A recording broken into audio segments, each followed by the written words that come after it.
Christina. Thank you very much, President, Excellencies, good morning, dear colleagues.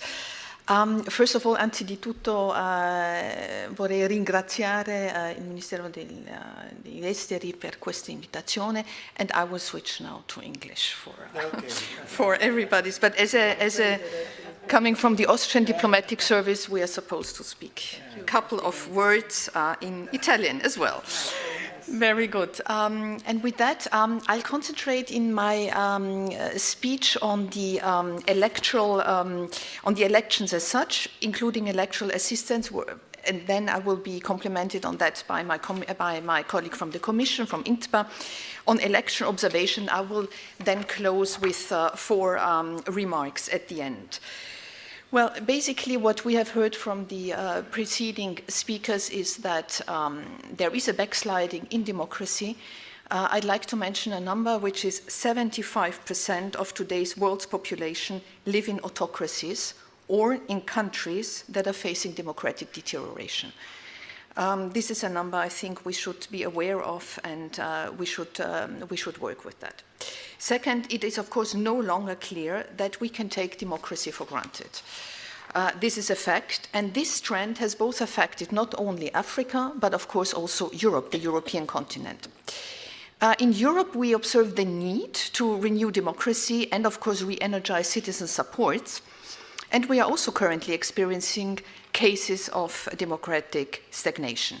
And in Africa, the number of authoritarian regimes are now outnumbering the number of democracies.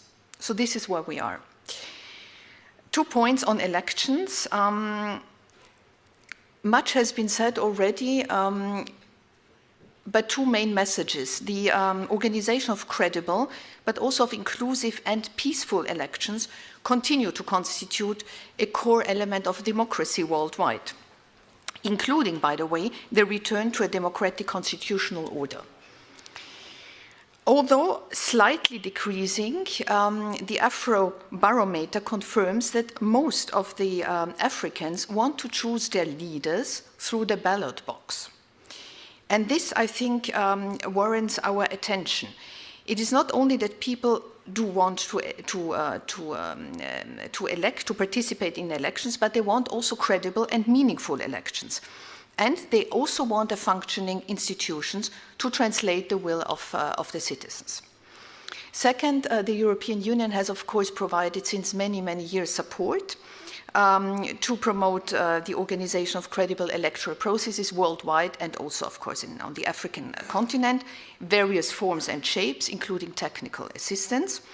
Example, electoral management bodies or other institutions, civil society organizations, media, journalists. This is with these stakeholders we are working with.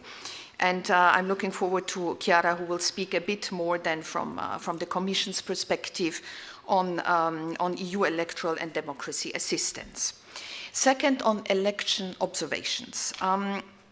I'd like to raise particular attention to the work that both the European Union but also the African Union are carrying out in relation to election observations. And this is something which we have in common. This is something, this is a point we share, a point of concern we share, but also a point where we want to take action and work together. Both our missions have the potential of being complementary. It is a lot about using synergies and avoiding duplications as always, and a lot about the so-called integrated approach. The EU missions are often in a position to be more openly, maybe in expressing criticism, entre guillemets, now, linked to the implementation of the electoral process. And on the other hand, the African Union is often well placed to facilitate political negotiations. And this is really your advantage, your comparative advantage. This has worked well, particularly in Zambia, just to mention an example, in the August election, Zambia of last year, of August 2021. Of course, we will continue to work extensively as EU with the African Union to exchange, but also to improve our methodologies. And here I would like to refer to the ICTs, which become more and more relevant also in the field of elections. And of course, a stronger influence of social media. Challenges such as disinformation are just one of those I would like to mention. And let me be clear here, we heard your request from the African Union to get more into this digital world. And we are well aware of this plea for the EU to help you on this way. Another area where I think we should concentrate a bit more between EU and AU in order to promote added value is related, of course, to the follow-up of an election observation mission and a follow-up on the election observation recommendations. In other way, we need to find ways to strategically coordinate amongst ourselves, but also to more actively encourage state parties to implement these observation recommendations, because there is nothing nothing worse, let's say, than if you have recommendations which, in the end of the day, are not implemented. To wrap up, I promised 4 messages which I would like to share with you. First, conflicts are overtaking the agenda, both in Europe. For us, we see this in the External Action Service every day, as well as in Africa.